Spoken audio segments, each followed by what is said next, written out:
You're running a shop floor, not a Pinterest interest board or a fantasy football league. You don't need inspiration, you need things to work.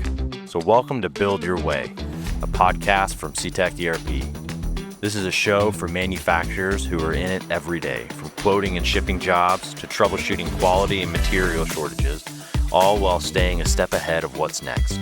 We bring you stories from the field, lessons that stick, and strategies that actually scale to help you build better. Let's get to work.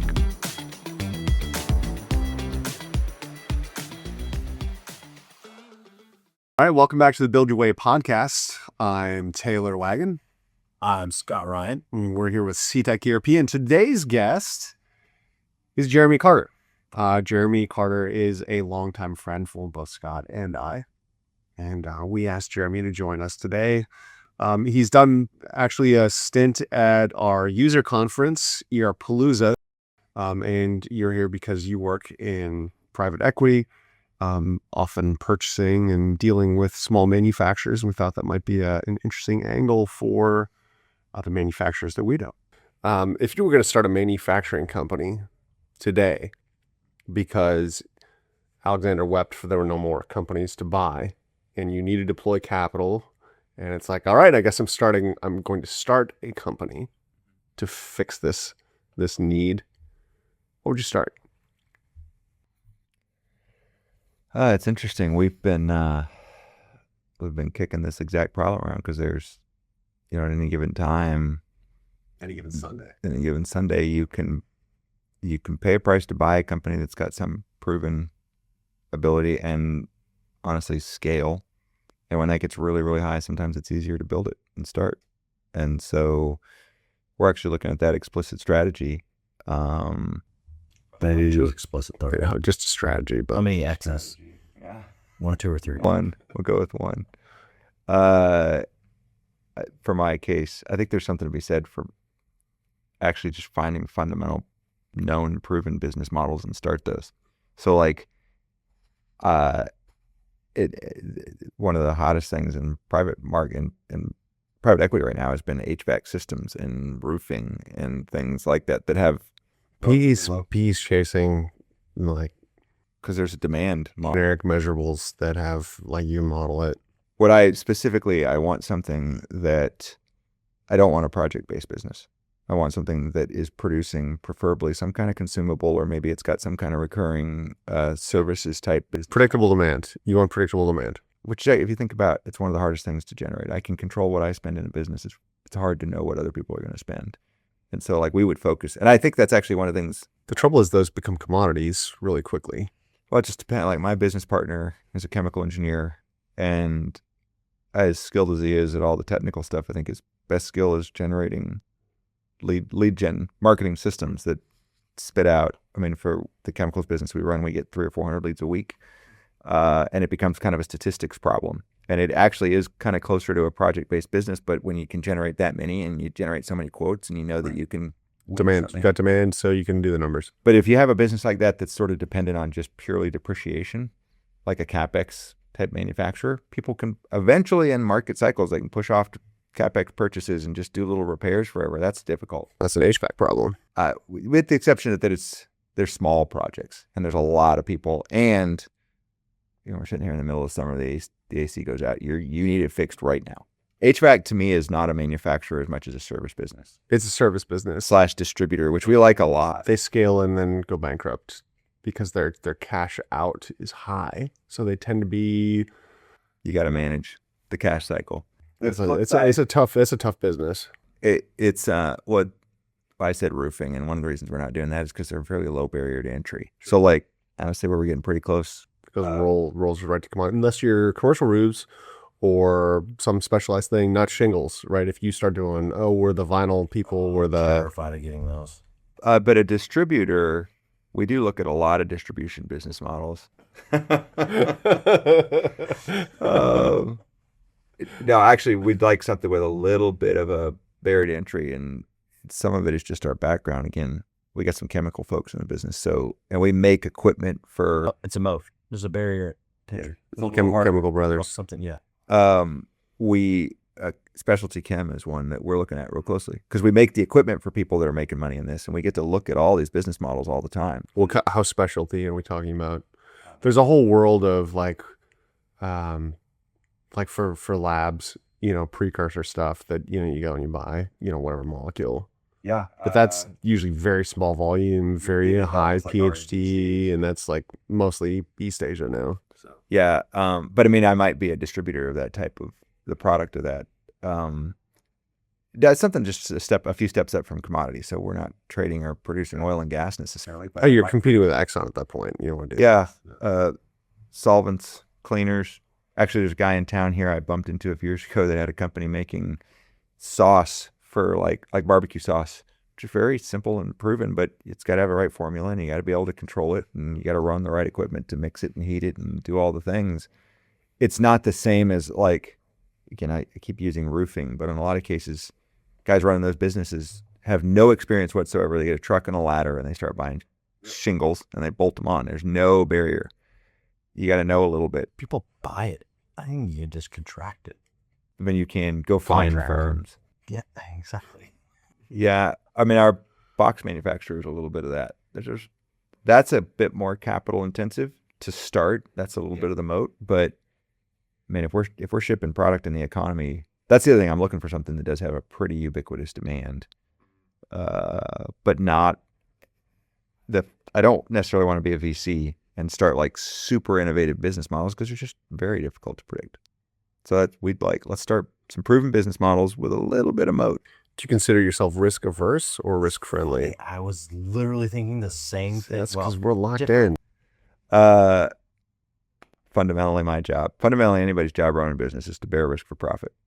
Yeah, that wasn't the question. I'm probably more conservative than most, which I hope if I'm looking to approach a manufacturer and that whole point of like transition with me, you want to know somebody who's not going to take a lot of risk. I'm not going to be the guy that you described. We're not going to go, reach for the stars.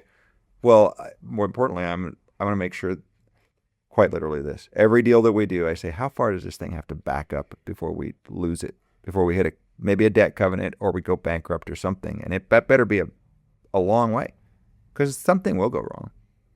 And I lose a lot of deals for that. If, for example, you had some friends who were going to ride motorcycles in Africa and they invited you on a trip, hypothetically, would you be interested in going? I just re-upped my motorcycle class. I'm hoping to buy one this weekend. See, Jeremy? Yeah. Would you say that is like within your risk profile or outside of your risk profile? This is a theoretical. A theoretical question, of course. It's really funny, as hypothetical as this. I've been thinking a lot about this lately. Oh, interesting. Fascinating. It's right on the edge. Yeah. He's edging. And on one voice is my 25-year-old self that says, heck yeah, my 25-year-old self that pre-broken collarbones on a motorcycle self. And the other side is basically my wife that says, dude, come on, man. Like, it's enough to start riding motorcycles, but you want to go ride them in the middle of nowhere, Africa, or maybe in the middle of somewhere, Africa. In an Ebola outbreak zone. And she's like, really? Like, really? I spend my time trying to talk my wife out of this. Of like, you shouldn't be responding with yeah. When I got my motorcycle license, I made sure I had enough life insurance so that I know, it's like if the worst case occurred, my wife could be, at the point where like, well, he was a very good husband. The thing I like about that, yeah, I do want to live a life. We'll miss him. Well, it's really started to make me wonder about the. As Beyonce says, don't you ever get thinking that you're irreplaceable. Fact, and don't forget you're going to die. I hope. The thing that appeals to me, if I have to go, I want to just fall off a cliff or a motorcycle. I'd prefer that than this long, slow decline anyway. So I'm inclined to take some risk. That's this side. Jury's out. In business, but that makes sense, right? Like, such a small percentage of VC-backed companies, like, wow, yeah, the small numbers percentage, aren't good. like any startup, There's just bad numbers around. It does model is the funny thing. Like it models because the upside covers. If we say that we've got 1 in 20 is going to hit and it's going to hit at a 50-to-1 ratio, the numbers make sense. That math isn't true for the people running the business because they're 1 in 1. It certainly works for the investor. It works for the investor. But I mean, the reason I do what I do, I lived that world for a long time, and it's just hard. And I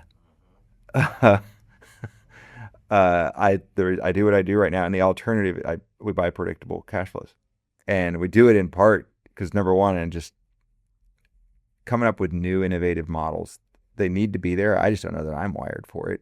And number two, I can't get to scale. Like even if you eliminate some of the business model risk, if I started an HVAC manufacturer or specialty chem company, how long do I have to go to build that business to be the $8 million EBITDA business I might be able to buy today? And I might pay a premium because that may take years. Right. And so it's worth it and it really is. I can just capture scale. There's something to say for like, hey, profile wise, I love the people that are doing the VC odds. That's great. Even people on the flipping odds, fine. It's just not who I am. Yeah. Like I'm an operator. I wanna take a business. I wanna invest in it for 25 to 50 to unknown time frame and just make it run really well. Yep. That's who I am. That's what I want to do. It's a persona. I mean, that's the same way you kind of ask, like even sectors. Like there's stuff. I'm actually doing a bunch in healthcare right now, more on a fractional basis, but we don't usually touch stuff that we don't know very well because it may be a great deal, but I don't know what I'm doing. The question I want to get here is so that you have some profile around this is the type of company I'm looking for. This is what that means. Like you know what you're not looking for. You know roughly what it is. Packaging obviously hit that. How comfortable are you? Are you able to talk about like what is the next, like, do you have goals for like this is 3 months, 6 months, 1 year, 3 year For that business we bought. for that business? Yeah, absolutely. I mean, I use this term a lot, or I don't want to get too specific with that business, but Yeah, generically, because in theory this would apply to any, like somebody who has a company and they're like, well, I want to make an impact here and I have enough power to do something. What should I be thinking about? you put a $20 million business, you buy a $20 million revenue business. I usually have some vision of what's the next level of that. And let's hypothetically say it's 100 million or 21 million. or 21 million. Something, it's a vision for like distinctly different from what it is today. And if you're going to get to that level, you're going to have to do some things differently than you're doing today. And we usually have some kind of vision for that and why we think it can be there. We put together our kind of playbook includes a quarterly sort of planning session with management. In a lot of cases, these businesses, candidly, their financial acumen is not strong. And we get real involved in, it's really people. It's this discussion we had on this book a second ago, but it's put the right people in place, and we put a strategy meeting to routinely assess people, and then we just go through every quarter, we go through every side of the business. We have a vision, usually it's a 5-year vision, that's going to be somewhere between 3 and 10 times what it is right now.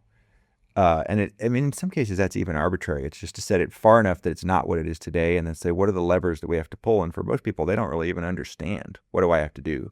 Even to get to from 20 to 21, it's a lot of hope. Usually what I'm doing is I'm making it's almost always, we buy these businesses and it's super dependent on 1 or 2 people that founded it or ran it, and all the tribal knowledge is in their head. And my job is to put processes and systems in place that make it less dependent on the individual and a little more steady state. And that's usually putting other people around the table. So you're spending more on salaries. You're increasing spend. And systems. Like you're up. All of the above. Yeah. All of the, I mean, candidly, it depends. There's a different thesis for every one of these businesses, but let's just say it's a business that's been growing on a decent trajectory. And I can kind of count on that growth to finance future growth. It's a different animal if almost a turnaround situation, which we don't usually do. Oh, you don't? I would have. Okay. It's just that's a wild situation. I've really enjoyed the few turnarounds I've been a part of. They've been. I mean, it is fascinating, and there can be a huge opportunity, but I mean, in some cases, it's swirling the bowl for a reason, and it's you're kind of gambling if you can turn it around. You better really know what you're doing. We try not to do that, albeit, again, there's a reason that we're going to get into the deal because somebody will pay more, and I just think they're taking more risk. It's all risk. You're just pricing and managing risk. But yeah, when you say spending more, I'm usually trying to get the business to pay for its own growth. It should, right? I'm not buying these businesses to throw a bunch of more. Sometimes there are businesses that are just undercapitalized and they can't hit that next stair step, and that's fine. And the transaction is a capitalization event that's usually showing up with, hey, we're going to make XYZ investments. And so part of the close process is also paying for those investments. And we usually underwrite, yeah, I'm going to add this leader and this leader and this leader. But it's a lot of cases, it's just, I mean, for a lot of people, man, they never even occurred to them to just look at their own data. And so it's as simple as like, we put a weekly report, and it's usually just a simple, if they don't have anything, the first step is just an Excel sheet, and you're going to create this every week. You do that, but then it ultimately, usually there's a lot of inefficiency in the business, and you put some process, you put a system, inevitably that you're creating a lot of value. That's a real simple playbook. Honestly, what I think we do that is, to me, in some ways, that's so given, even though people resist it every once in a while. It's a lot of people stuff. It's a lot of culture stuff. The people process systems are sort of a given, but Do you have a bingo card for like you're on site today. You're visiting a company. Do you have a bingo card of phrases or things that might pop up? Like for us. I'll give an example from ERP. Garbage in, Garbage in, garbage out. That's easy bingo for us. there's so many of them. I've got a second one that would be a layup. Should be a layup for you. We've always done it that way. Yeah. We're just different. Yeah, they're like Yeah. Or the point previously, people making their own, like we've got some of the smartest people. And that's true. They may have some of the smartest people. Sometimes I lived in the engineering world. It's very different than being efficient, smart. yeah. That's not a thing you're going to hear here. Yeah. Exactly. We have some of the people We have in some the people. world. Yes. Of the people that exist in the world, we have a We few. got some. Yeah. Man, I'm trying to think. There's a lot of cliches. I usually run away from them, but I use some of them. If you've heard me say this one, if you don't measure it, you won't manage it. If you do measure it, you will manage it. And sometimes you may not want to measure. That little KPI thing I just mentioned, I mean, that's as simple as just, dude, you're going to put a number up on the board, and it affects behavior. It does. And there's a parallel to that if you're going to put a plan on the board. Like, very simple. We call it the PDCA cycle: plan, do, check, adjust. The PDA cycle? That too. PDC. Put a plan, go execute it. That's simple, man. But you start putting, here's my target, here's my actual, why, and you just keep going. And I think, honestly, if people pay enough attention, a system becomes obvious. It's really hard to get that data manually. It's really hard to put a plan on the table manually. You should start to automate this. That's gratuitous. You didn't pay me to say that, but it's just true. What do you tell somebody who has a manufacturing company that's in this SMB space, and they're like, man, what do they do? Like, a lot of our customers they have a niche, right? But it's not the kind of niche that lets them, like, they have a ceiling, right? They would have to significantly change who they're selling to or change what they're doing to grow more extraordinarily. Or they're a contract manufacturer, in which case they can sell more to the customers they have, but acquiring a new account is very, very hard. It's a tough business.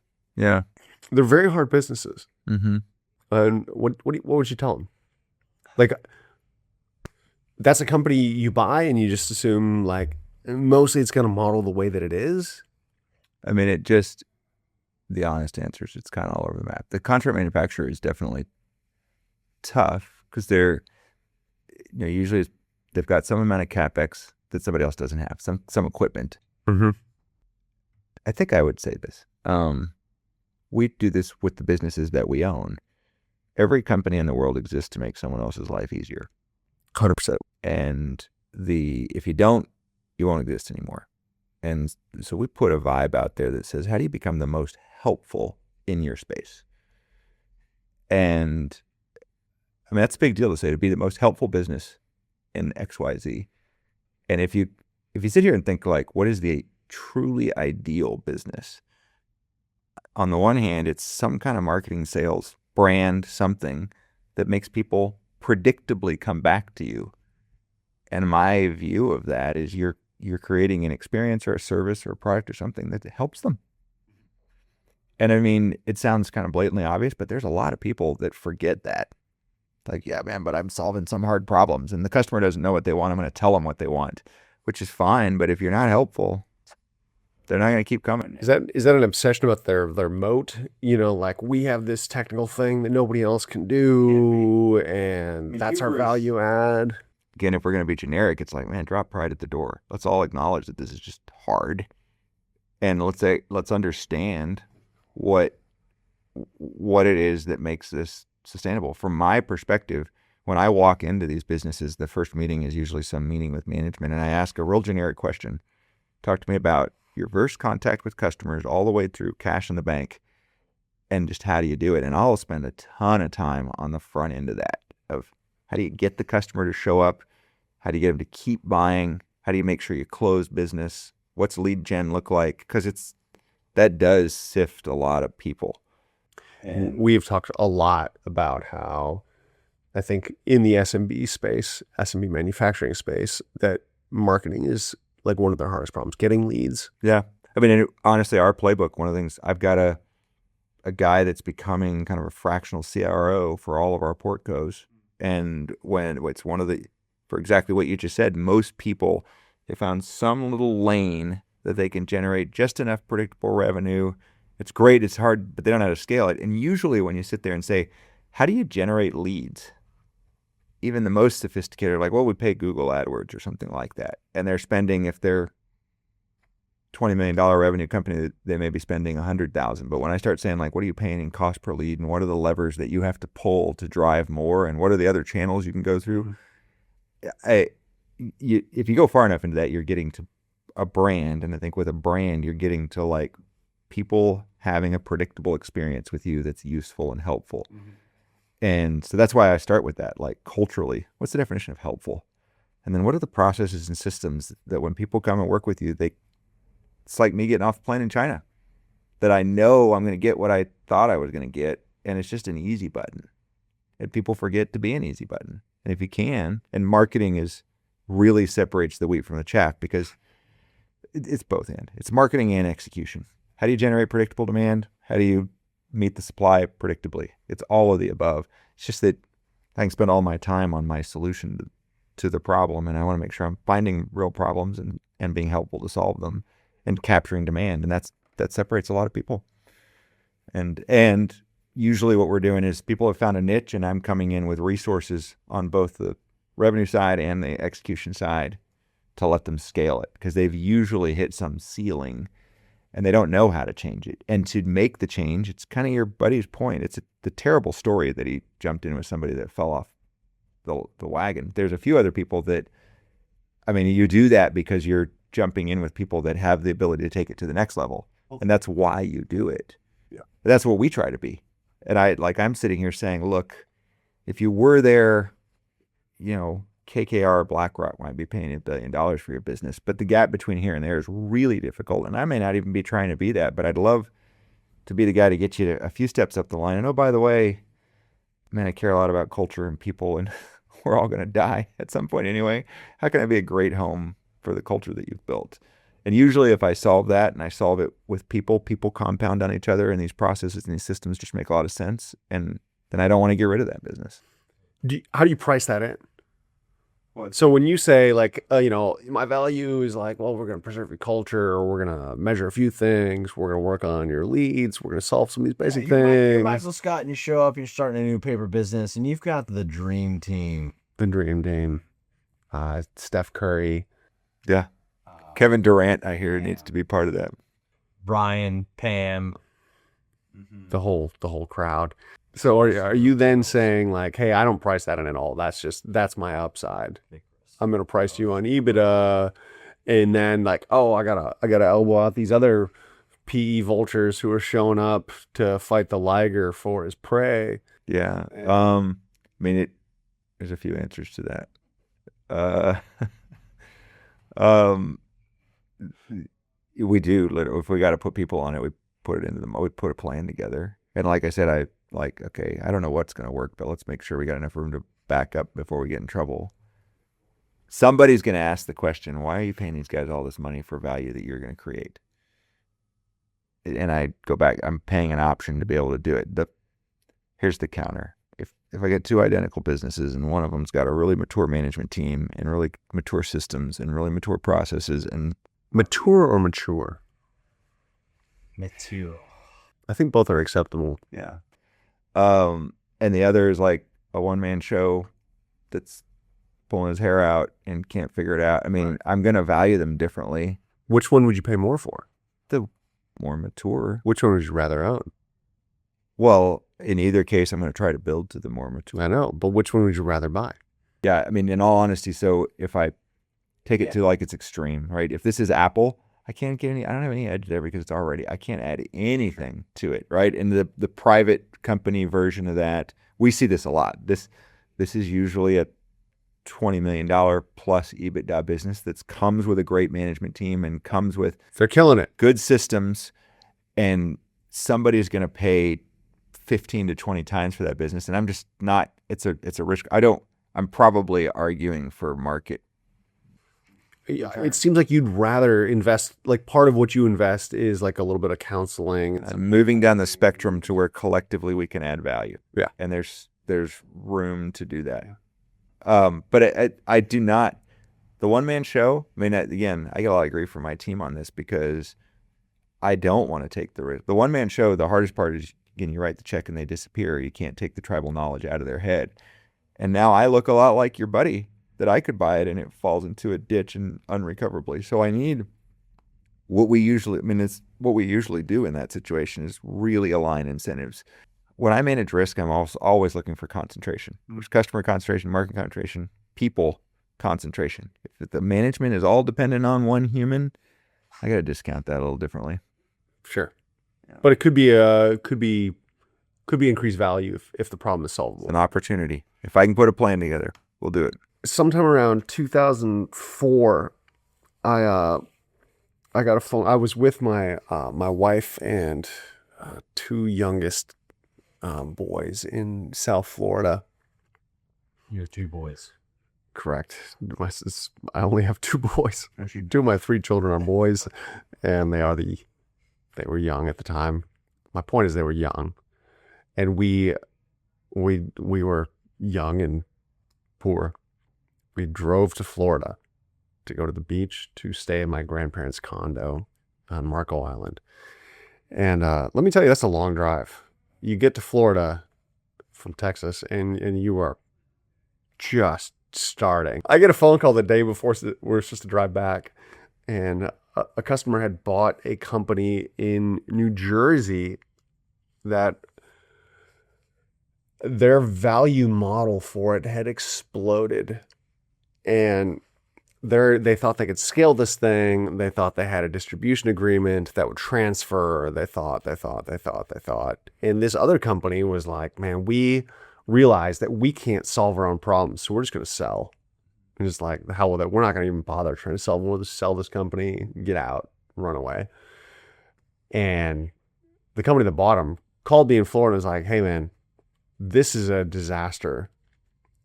IT-wise, their system is like it's an albatross. It's just a weight around the neck. We're all going under the waves. We can't do this. Need you to get to New Jersey as quickly as possible. So we drove out of Florida. My wife dropped me at the nearest airport. I flew to New Jersey. She had to drive the 2 days home by herself with our two young kids. Sorry, hon. And I had all my South Florida beach clothing. I went to New Jersey in January, went straight to the mall and bought like a jacket and pants and business clothes, all this stuff, and just started peeling into this whole thing. And I went back out there so many times just fighting this in Edison, New Jersey. It was like the dudes that were just like, never mind, we're not even going to bother trying to fix our company. We're just selling it. It was irretrievable. What they would like, they couldn't integrate them effectively. And the value they thought they had, where this company had an agreement to distribute from well-known brand, and the well-known brand had in the contract that it wouldn't transfer at sale, and that was missed, which was huge. Destroyed a large part of the proposed value. That seems like a lawsuit level. Oh, it was insane. I think they just missed it. And then also the sheer fact of like IT impact on like what systems they have and what's fixable and how much of a lift will that be. I came out of that experience thinking like, I really think it would be a fascinating job to just do systems analysis on M&A and be like, here's your risk level. Like, and you should price that in. It's like, it was wild. You sort of alluded to this earlier. It's worth talking about. You know, you go into a diligence process and you just said something like, we're not even going to try to fix it, just sell it. Mm-hmm. As a buyer, that's not a real compelling sales pitch. No, well, they're not going to tell you that. Well, that's where I was going to go. Especially with AI. I mean, I can tell you for us, we're going to find it. The process, I think it's useful for this audience to hear. I mean, the first thing that's going to happen is what they call a quality of earnings, where you're going to bring a third party group that's going to scrutinize every single thing that has ever happened. You do that with a third party. Yeah, we hire a group. We don't do it ourselves. That's a very detailed, very standardized process. It's one step removed from an audit. They're going to start with cash that hits the bank, and they're basically going to rebuild your financial statements. And it, of course, again, there's a lot to be said just when I'm watching the Q of E group, how difficult it is to actually create it. Because if the group isn't sophisticated, then they're rebuilding. And in all honesty, when they're sitting there asking questions and they see that you're kind of BSing them, they're just going to probe. Yep. If I was selling, if there's another question, would I get a banker or an advisor? And I think the answer is yes. They're going to get you ready to sell. The challenge is a lot of times I've watched this and I hate it. I feel for these business owners. The bankers' incentives are different, but they know the Q of E is coming, and they know that beyond the Q of E, there's a whole bunch of other diligence. But I've bumped into businesses, this packaging business we just bought, like they talked about being forced into being basically imposters. And we kind of knew it. There wasn't a lot of surprises, but it's just a terrible existence to try to pretend to be something you're not. I have questions here. Okay, so if you were selling a business, you would get a banker or an advisor? Well, I would get... For prep, to be ready. Yeah, there's a fact that the process of buying and selling is not the same as running. And you need to get ready to run. Or ready to sell. Instead of ready to sell, I'm sorry. You need to get ready to sell. So who would you hire there? It's tough. Like there's a huge market. Here's the challenge, man. They're just they do have different incentives. They get paid on a transaction. They don't have to live with the result. That's what and I think you'd rather have somebody who's like a fee for service, right? Something like I was going to say, if I was doing it, I probably would get a bank, but it depends on how ready I am. If I'm not ready, I might actually. You pick a local regional bank for this? No, we're talking investment banks, not. You're going to pick an investment bank. I mean, no offense, Goldman is not going to talk to you. No, there's a bunch of boutique ones. There's a ton. If their entire job it's just tough, right? Because they do want to get depending on the owner, if you care about your people post-transaction, just love it or hate it, this banker cares about their transaction fee. Did they take a percentage? Yes. Or sometimes it's a flat fee. Usually almost always it's a retainer because it's a multi-year engagement to get you ready to sell. Mm. And then they'll take a percentage of the sale. Do you know what percentage that is? Roughly. usually it's some kind of Lehman formula where it's like 5% of the first million, 4% of the second, 3%, so on. Or sometimes it's just flat 2% or something like that. So it's not 7% like you're selling your home. No, but then you've got a bunch of diligence fees because you're going to have attorneys and you're going to have, it is going to be like that too. Like It'll net out to be 7%. something maybe. So you go to sell your business, expect to spend 7%.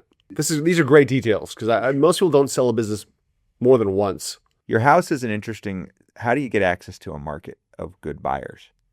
That's like it.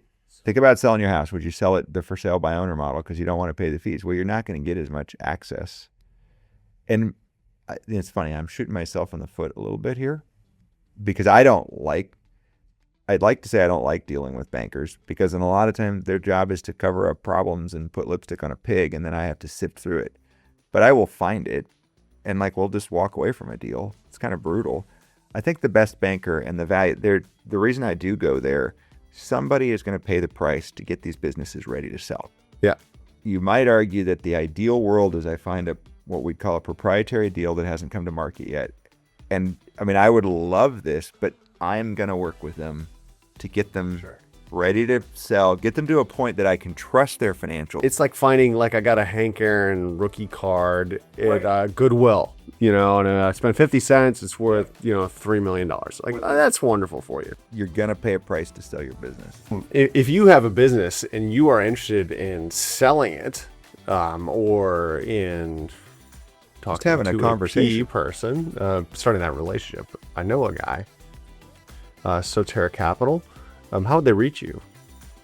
Cetercap.com, or you could look me up, Jeremy Carter, on LinkedIn, on OnlyFans, on all the usual platforms. jcarter at Cetercap.com. There you go. Thank you for listening. You can find us on all the usual spots, YouTube, Spotify, your favorite platform. And if you do have any questions, please contact us at podcast@cetecurp.com. And we will catch you next time here on the Build Your Way podcast. Thank you for listening.